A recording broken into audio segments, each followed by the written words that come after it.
ప్రతి సమస్యకు పరిష్కారం ఈగలై ఛానల్. నమస్కారం, ఈగలై ఛానల్కి స్వాగతం. రాష్ట్ర విశ్వబ్రాహ్మణ సంఘ సాధికార కమిటీ కన్వీనర్ గోడి నరసింహాచారి ఆధ్వర్యంలో బీసీ కులాల సాధికార కమిటీ రాష్ట్ర అధ్యక్షులు ఎమ్మెల్సీ దువ్వారపు రామారావు అధ్యక్షతన స్థానిక ఉడా చిల్డ్రన్స్ ఎరీనాలో బీసీల ఆత్మీయ సమావేశాన్ని ఘనంగా నిర్వహించారు. ఈ కార్యక్రమానికి ముఖ్య అతిథిగా విశాఖ పార్లమెంట్ అభ్యర్థి శ్రీ భరత్, విశిష్ట అతిథులుగా విశాఖ తూర్పు నియోజకవర్గ ఎమ్మెల్యే అభ్యర్థి వెలగపూడి రామకృష్ణబాబు, పశ్చిమ నియోజకవర్గ ఎమ్మెల్యే అభ్యర్థి పెతకంశెట్టి గణబాబు, ఉత్తర నియోజకవర్గ ఎమ్మెల్యే అభ్యర్థి విష్ణుకుమార్ రాజు, దక్షిణ నియోజకవర్గ ఎమ్మెల్యే అభ్యర్థి వంశీకృష్ణ శ్రీనివాస్, గాజువాక ఎమ్మెల్యే అభ్యర్థి పల్లా శ్రీనివాసరావు, పెందుర్తి నియోజకవర్గ ఎమ్మెల్యే అభ్యర్థి పంచకర్ల రమేష్ బాబు, ఎస్కోట నియోజకవర్గ ఎమ్మెల్యే అభ్యర్థి కోళ్ల లలిత కుమారి, విశాఖ పార్లమెంటు ప్రెసిడెంట్ గండి బాబ్జీ, రాష్ట్ర ప్రధాన కార్యదర్శి Mohammed Nazeer, all India BC ప్రజా వెల్ఫేర్ అసోసియేషన్ రాష్ట్ర అధ్యక్షులు డాక్టర్ పెబ్బిలి రవికుమార్, టీడీపీ నాయకులు అక్రమాని విజయ నిర్మల, టీడీపీ సీనియర్ నాయకులు, మహిళలు, సుమారు 30 బీసీ కుల సంఘాల అధ్యక్షులు, అనేక మంది విశ్వబ్రాహ్మణ సంఘ కుల పెద్దలు, కార్యకర్తలు, అభిమానులు తదితరులు హాజరైనారు.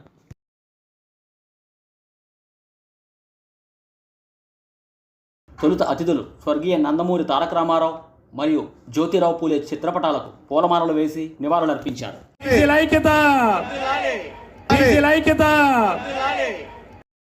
ఈ సందర్భంగా హాజరైన అతిథులు మాట్లాడుతూ గతంలో బీసీలకు 35% రిజర్వేషన్ను కల్పిస్తే దానిని జగన్మోహన్ రెడ్డి 26% తగ్గించారని, రాష్ట్ర జనాభాలో బీసీలు 58% పైనే ఉన్నప్పటికీ వారికి రాజ్యాధికారం లేదని, ఏ పార్టీకైనా ప్రభుత్వానికైనా బీసీలు వెన్నెముక వంటి వారని, గతంలో చంద్రబాబు నాయుడు హయాంలో బీసీలకు అన్ని విధాలుగా న్యాయం జరిగిందని, నేటి వైసీపీ ప్రభుత్వంలో బీసీలకు రాజకీయంగా, సామాజికంగా, ఆర్థికంగా అభివృద్ధి కనుమరుగైందని, అన్ని పదవులు కూడా రెడ్డి సామాజిక వర్గానికి కేటాయింపు చేస్తున్నారని, రాష్ట్రం గంజాయికి, డ్రగ్స్కి కేంద్రంగా మారిందని, చంద్రబాబు హయాంలో బీసీలకు మాత్రమే సీట్లు కేటాయించారని, సమాజ రథసారథులుగా తీర్చిదిద్దారని, జగన్మోహన్ రెడ్డి ప్రభుత్వంలో బీసీలకు నడి రోడ్డు మీద శిరోముండనం చేయించారని, వైసీపీ ప్రభుత్వం బీసీలను అణగదొక్కడమే కాకుండా క్రూరంగా వారిని హత్యలు చేయించి తప్పుడు కేసులు బనాయించి జైలుకు పంపించారని గుర్తు చేశారు. బీసీలను కాపాడుకోవడం కోసం రక్షణ చట్టాన్ని తెస్తున్న చంద్రబాబు నాయుడుకు కృతజ్ఞతలు తెలిపారు. జగన్కు ఒక్క అవకాశం ఇస్తే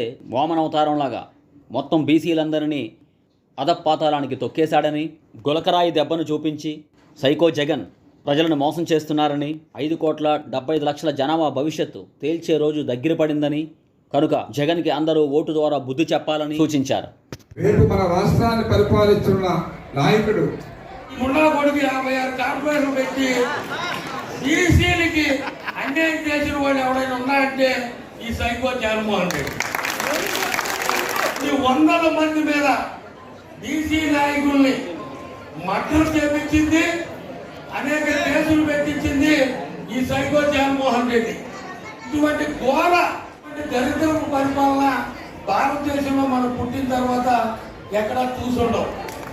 మనం రాష్ట్రం అభివృద్ధి కావాలన్నా, మన బీసీలు అభివృద్ధి చెందాలన్నా, మన పిల్లల భవిష్యత్తు బాగుండాలన్నా చంద్రబాబు నాయుడు గారి నాయకత్వంలో, పవన్ కళ్యాణ్ గారి నాయకత్వంలో, నరేంద్ర మోడీ గారి మార్గదర్శకత్వంలో ఎన్డీఏ కూటమి అభ్యర్థులందరినీ కూడా రాష్ట్ర వ్యాప్తంగా మీరందరూ వెన్నుదన్నుగా ఉండి గెలిపించవలసిన బాధ్యత మనందరి మీద ఉంది.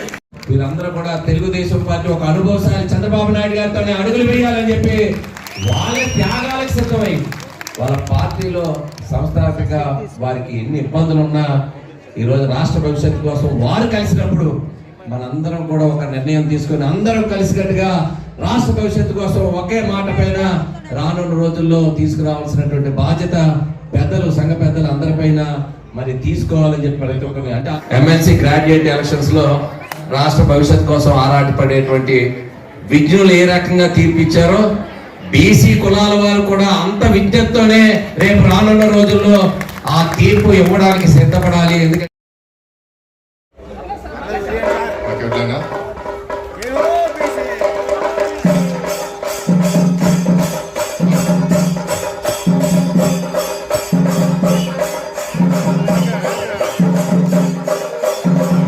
కొన్ని ప్రశ్నలు అడుగుదాం అనుకుంటున్నాను.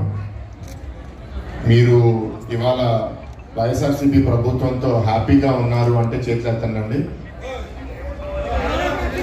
లేదు, తెలుగుదేశం ప్రభుత్వం రావాలనుకున్న వాళ్ళు చేతులెత్తండి. మరి ఇంకేం స్పీచ్ ఇవ్వాల్సిన అందరూ క్లారిటీగా ఉన్నారు కదా. మీలో ఎంతమంది కోటీశ్వరులు చేతులెత్తండి. కోటీశ్వరులు అంటే కోటి అంటే 100 లక్షలు. ఎవరికి లేదా? మీరు ఎవరు కోటీశ్వరులు అవ్వాలనుకుంటున్నారు? చేతులెత్తండి. అయితే అండి అందరూ ఎత్తారు. Okay, right. నెక్స్ట్ క్వశ్చన్, మీలో ఎంతమంది జీవితంలో గౌరవంగా బతకాలి, సమాజంలో ఒక మంచి పేరు ఉండాలనుకున్న వాళ్ళు చేతులెత్తండి. Okay, thank you. సో ఒక ప్రశ్న మీ అందరికీ, ఈ 5 సంవత్సరాల్లో మీకు గౌరవం అయిన సంపద అయిన ఈ ప్రభుత్వం మీకు సృష్టించిందా? మరి ఈ ప్రభుత్వం నా బీసీలు అంటున్నారు. మరి ఏం చేస్తారండి మరి బీసీకి? మీకు గౌరవము దక్కట్లేదు, మీకు ఆస్తి దక్కట్లేదు.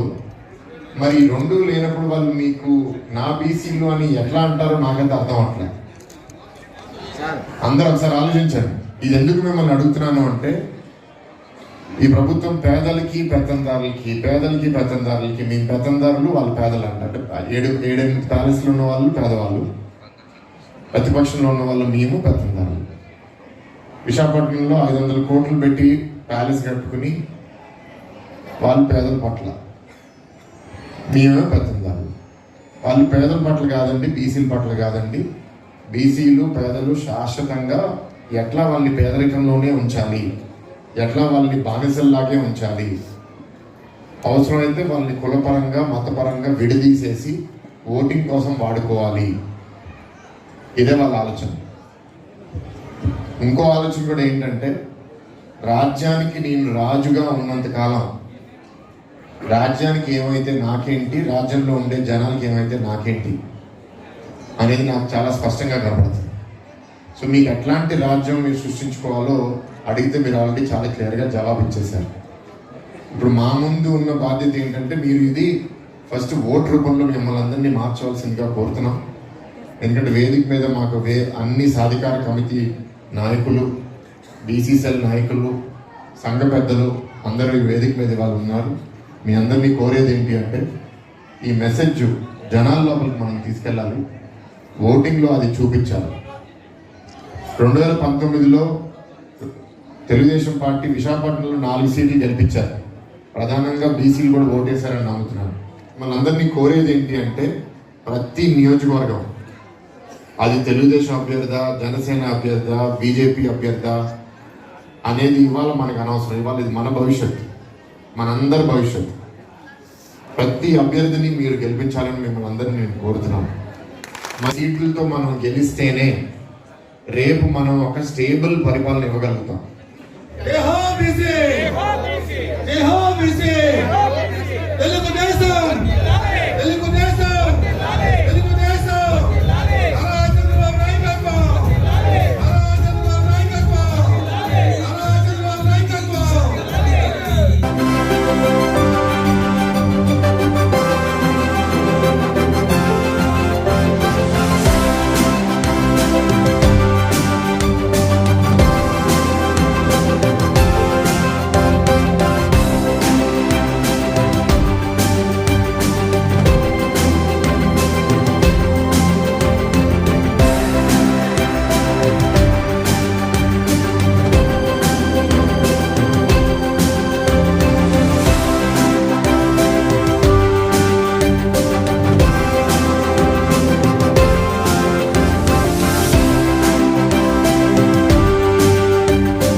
ఈ సందర్భంగా ఆంధ్రప్రదేశ్ రాష్ట్ర విశ్వబ్రాహ్మణ సాధికార కమిటీ కన్వీనర్ మరియు రాష్ట్ర విశ్వబ్రాహ్మణ ఫెడరేషన్ మాజీ డైరెక్టర్ గోడి నరసింహాచారి మీడియాతో మాట్లాడుతూ, ఈరోజు జరిగినటువంటి బీసీల ఆత్మీయ సమావేశం ఉడల్ చిల్డ్రన్ థియేటర్లో జరిగింది.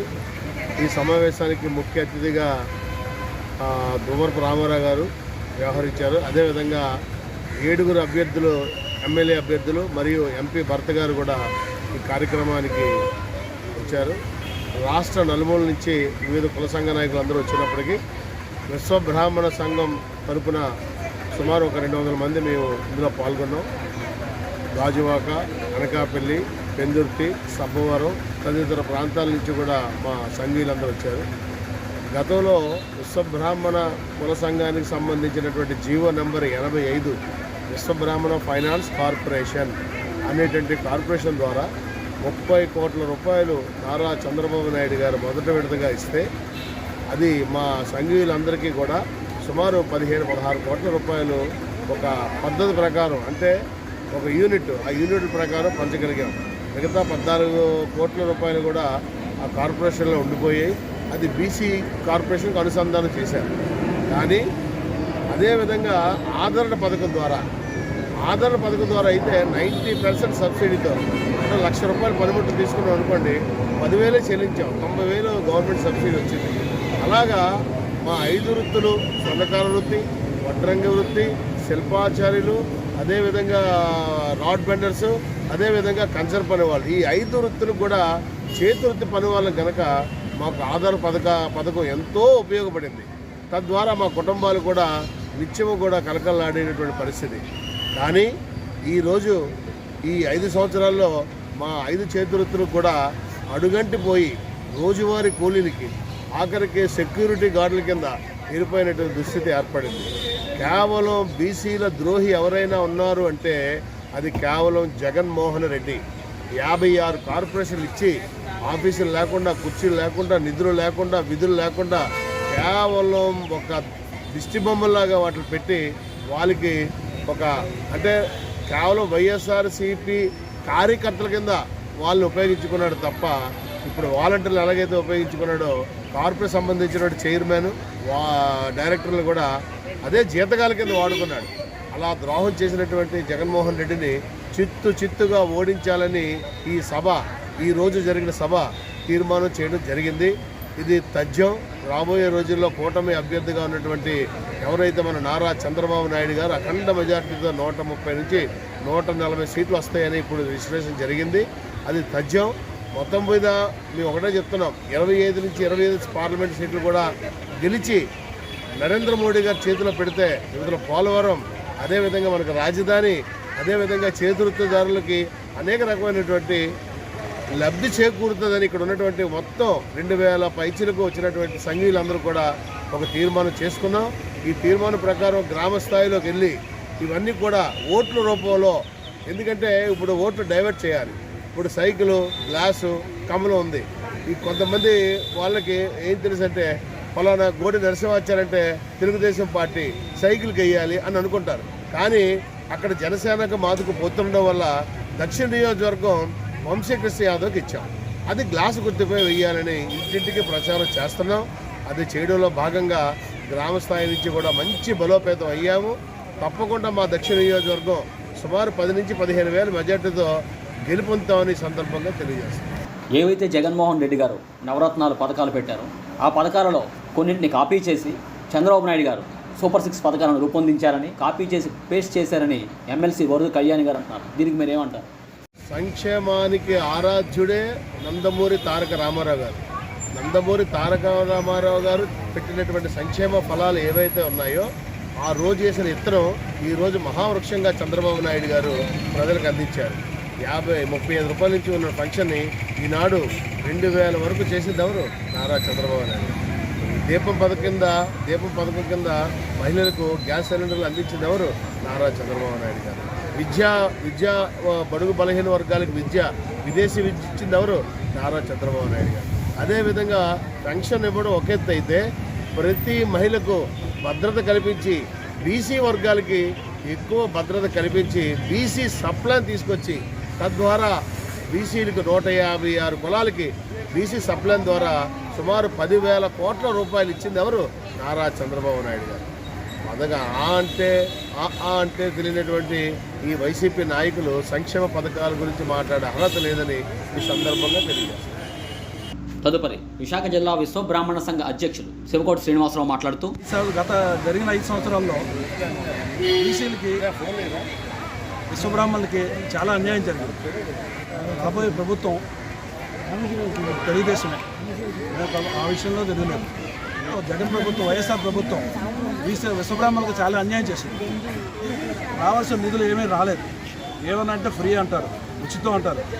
అదే మిగిలిన తప్పించి మా సంఘం ద్వారా కానీ మా సంఘాలకు కానీ ఏమీ న్యాయం చేయలేదని ఇందుమూలంగా తెలియజేస్తూ, జగన్మోహన్ రెడ్డి ప్రభుత్వం వచ్చిన తర్వాత విశ్వబ్రాహ్మణులకు ఆదరణ సంక్షేమ పథకాలు కానీ సంఘాల ద్వారా ఏది అందలేదు. గత ప్రభుత్వం ఏదైనా సరే చైర్మన్ ద్వారా చాలా నిధులు వచ్చాయి. అలాగే డైరెక్టర్లు కూడా చాలామంది కష్టపడ్డారు. డైరెక్టర్లు కూడా ప్రతి విషయం తెలియజేసేవారు. ఈసారి ఏ డైరెక్టర్ కూడా జీతాలు తీసుకోవడం తప్పించి దేనికి కూడా ఉపయోగపడలేదు. అనంతరం విశాఖ జిల్లా విశ్వబ్రాహ్మణ సంఘ వర్కింగ్ ప్రెసిడెంట్ పక్కి కొండబాబు మాట్లాడుతూ ఈ వైసీపీ ప్రభుత్వం వచ్చిన తర్వాత ప్రవృత్తులు అన్నీ కోల్పోయాము. ప్రవృత్తులు తగ్గిపోయి ఒకప్పుడు చంద్రబాబు నాయుడు గారు ఉన్నప్పుడు ఆదరణ పథకం ద్వారా మా బదులు చెప్పినట్టు ఆదరణ పథకం ద్వారా స్వర్ణకారులకి తీగల మిషన్లు, రేకుల మిషన్లు, ఉంగరాలు సైజ్ చేసుకునే మిషన్లు, అలాగే బీసీ లోన్లు ప్రతి ప్రవృత్తుల గురించి ఆలోచించి చంద్రబాబు నాయుడు గారు ఎన్నో పథకాలు పెట్టారు. ఇప్పుడు ఈ జగన్మోహన్ రెడ్డి వచ్చిన తర్వాత కులవృత్తుల గురించి అసలు ఆలోచించట్లేదు. ఏమనంటే నవరత్నాలు అంటారు. నవరత్నాల్లో ఏ కులానికి లబ్ధి చేరిందో అనేసి ఒకసారి మేము ఆలోచన చేయాలనుకుంటున్నాము. అలాగే విశ్వబ్రాహ్మణ కార్పొరేషన్ పెట్టారు. విశ్వబ్రాహ్మణ కార్పొరేషన్ ద్వారా ఎవరికైనా ఒక ₹1, ఒక రూపాయి, ఒక ₹2 లోన్ వచ్చిందని ఎవరికైనా చూపించమనండి. జగన్మోహన్ రెడ్డి ప్రభుత్వం చాలా దారుణంగా మా విశ్వబ్రాహ్మణుల్ని, స్వర్ణకారుల్ని మోసం చేసింది. తిరుమల తిరుపతి దేవస్థానంలో స్వర్ణకారులే సాంప్రదాయవృత్తి చేయాలి. వైఎస్ జగన్మోహన్ రెడ్డి గారు మాట తప్పను, మడమ తిప్పను అనే మాట మా స్వర్ణకారుల విషయంలో చాలా నీటి మీద రాతగా మారింది. జగన్మోహన్ రెడ్డి గారు కోరుకొండ పాదయాత్రలో స్వర్ణకారులకి సూత్రాలు చేసే అవకాశం స్వర్ణకారులకి ఇస్తారనేసి, అలాగే షాపింగ్ మాల్లో స్వర్ణకారులే సాంప్రదాయ వృత్తులు చేయాలనేసి ఎన్నో మాటలు చెప్పారు. అలాగే corporation chairman corporation Vishwabrahmana corporation ఏర్పాటు చేశారు. ఆ విశ్వబ్రాహ్మణ కార్పొరేషన్కి ₹1, ఒక ₹2 కూడా ఏమీ చేయలేదు. ఓన్లీ ఒక వైఎస్ఆర్సీపీ కార్యకర్తల కిందగానే ఈ చైర్మన్ని నియమించడం జరిగింది. అలాగే ఆడపిల్లలకి, మగపిల్లలకి ఫీజు రిబర్స్మెంట్ మాత్రం ఒక్కరికి కూడా జరగలేదు. ఇప్పటికీ మా పిల్లలకి ఇద్దరు పిల్లలకి కూడా బొల్లయ్య కాలేజీలో సర్టిఫికెట్లు ఉన్నాయి. వాళ్ళిద్దరికీ కూడా ఫీజు రిబర్స్మెంట్ ఇవ్వలేదు. ఆ డబ్బులు కడితే కానీ సర్టిఫికెట్లు ఇవ్వమని అంటున్నారు. ఇలాంటి వారికి పరిస్థితుల్లో, ఇలాంటి అనిశ్చిత పరిస్థితుల్లో మా స్వర్ణకారులు అందరూ ఉన్నారు. స్వర్ణకారుల గురించి కానీ విశ్వబ్రాహ్మణుల గురించి కానీ ప్రభుత్వం ఈ 4 ఏళ్ళ నుంచి ఒక్కటి మంచి ఆలోచన చేయలేదు. ఇది దారుణమైన పరిస్థితి. అందుకే మేమందరం జైహో బీసీ ఈ కార్యక్రమంలో మేమందరం పాల్గొని మళ్ళీ చంద్రబాబు నాయుడు గారు వస్తే మళ్ళీ మా జీవితాలు బాగుంటాయని, మా స్వర్ణకారులు విశ్వబ్రాహ్మణుల జీవితాలు బాగుంటాయని మేము ఆలోచిస్తున్నాం. తప్పకుండా చంద్రబాబు నాయుడు గారికి ఈ 7 ఎమ్మెల్యేలకి సపోర్ట్ చేస్తాం. అలాగే భరత్ గారికి కూడా సపోర్ట్ చేసి మేము మా బీసీలందరం కలిపి తెలుగుదేశానికి వెన్నుదన్నుగా ఉంటామని మరొకసారి తెలియపరుస్తూ, నా పేరు పక్కి కొండబాబు. నేను విశాఖ జిల్లా విశ్వబ్రాహ్మణ సంఘం వర్కింగ్ ప్రెసిడెంట్.